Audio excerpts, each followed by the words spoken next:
एउटै पनि नेपोलियनले भने चाहिँ एउटा असल आमा देऊ म तिमीलाई असल राष्ट्र दिनेछु, आई शैल गिभ गुड नेसन भनेर भने।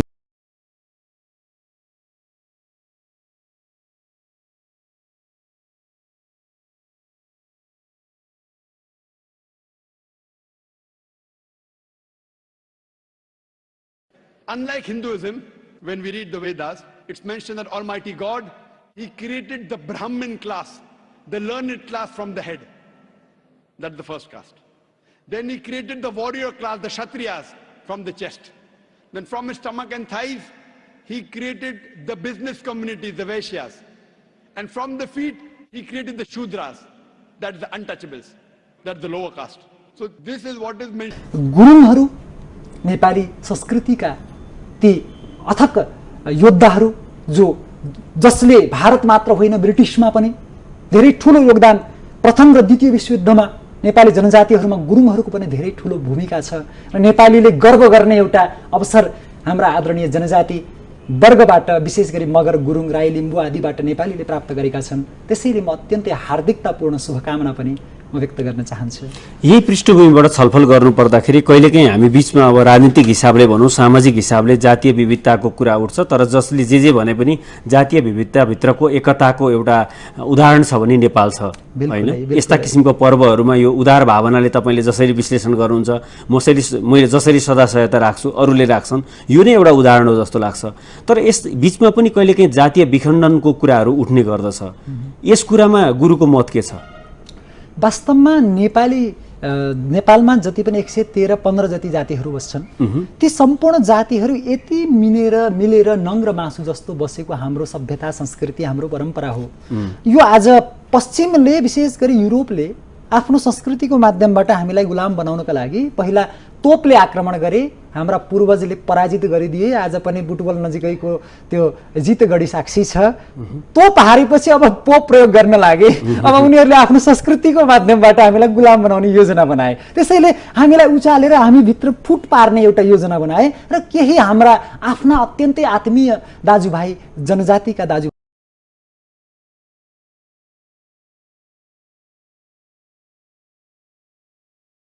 Unlike Hinduism, when we read the Vedas, it's mentioned that Almighty God, He created the Brahmin class, the learned class from the head. That's the first caste.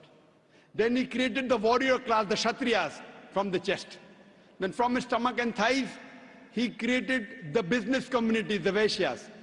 And from the feet, He created the Shudras, that's the untouchables, that's the lower caste.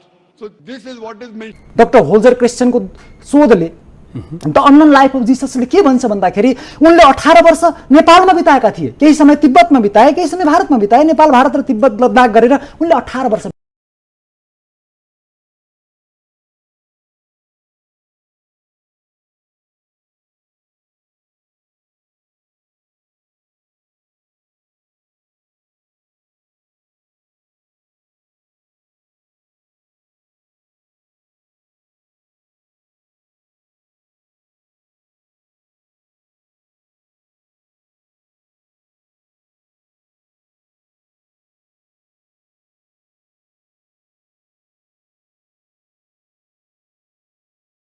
मिसनरीहरू पुगे।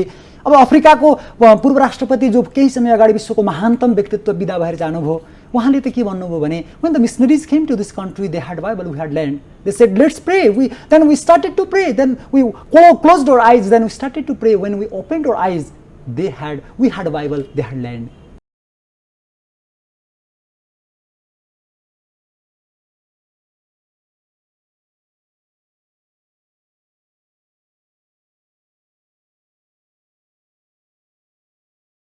शाकाहारी अभियानमा पनि लागिरहनु भएको छ। मानिसको जीवनमा शाकाहारी हुनुको महत्त्व के छ?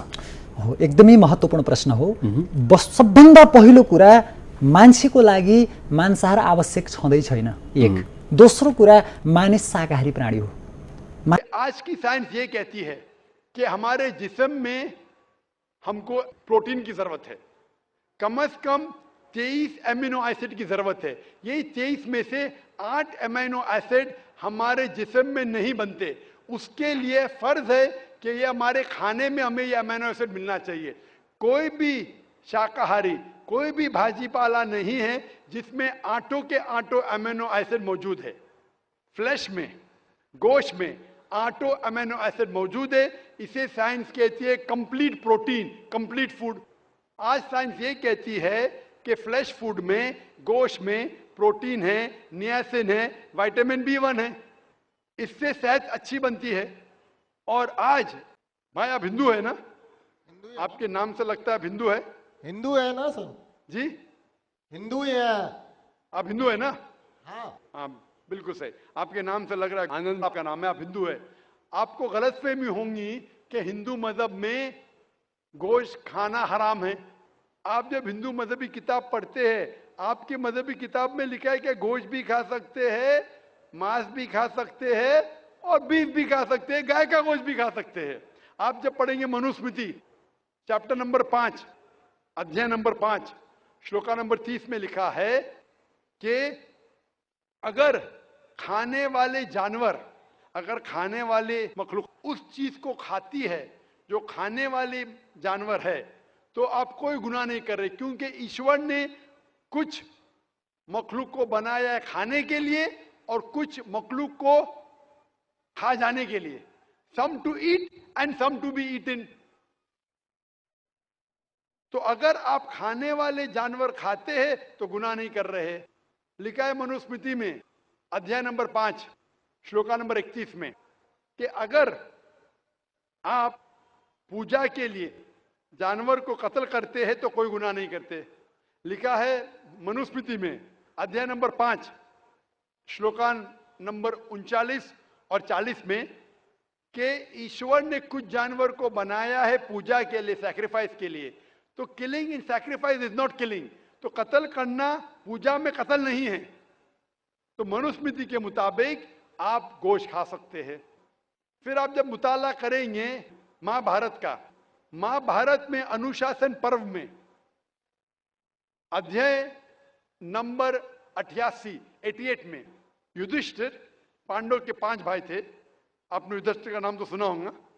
युधिष्ठिर जो पांडव के 5 भाई थे, युधिष्ठिर पांडव में सबसे बड़ा भाई था। वो पूछता है भीष्म से कि हम यज्ञ में, पूजा में क्या खाना दें ताकि हमारे परदादा खुश होंगे। तो भीष्म कहता है अगर हम यज्ञ में, पूजा में चावल, बार्ली, सेब, भाजीपाला देंगे तो हमारे परदादा 1 महीने के लिए संतुष्ट रहेंगे। अगर हम मछली देंगे तो 2 महीने के लिए, अगर गोश्त देंगे 3 महीने के लिए, अगर खरगोश देंगे तो 4 महीने के लिए, अगर बकरी देंगे तो 5 महीने के लिए, अगर सुअर देंगे तो 6 महीने के लिए, अगर परिंदा देंगे तो 7 महीने के लिए, अगर हिरन देंगे तो 8 महीने के लिए, अगर बैल देंगे तो 11 महीने के लिए, अगर गाय देंगे तो पूरे 1 साल के लिए हमारे परदादा संतुष्ट रहेंगे। 1 साल। क्या दूध की बात कर रहे हैं सर? आप बफेलो देंगे, बफेलो तो 12 साल के लिए, अगर राइनोसरस देंगे या रेड मीट, लाल गोश्त, तो हमारे परदादा हमेशा के लिए संतुष्ट रहेंगे। पूरा मेन्यू है महाभारत में, हिंदू किताब में पूरा मेन्यू है। क्या चाहते हैं? भाजीपाला, मछली, गोश्त, खरगोश, हिरन, बीफ, बड़े का छोटे का सब है। आप अगर वेद पढ़ेंगे, वेद में भी लिखा है कि संत और साधु गोश्त खाते थे, गाय का गोश्त भी खाते थे। ब्लू व्हेल संसारको सबैभन्दा ठुलो प्राणी हो हैन? उसले के खान्छ भन्दाखेरि समुद्रभित्रको त्यो लेउहरू खान्छ, समुद्रभित्रको त्यो विभिन्न वनस्पतिहरू खान्छ। ऊ शाकाहारी हो। The bubbles act as a barrier. The fish will not swim through it. The whales coordinate their efforts, so the bubbles surround the herring. Finally, the pod leader emits a sound that cues all the whales to ascend with mouths open.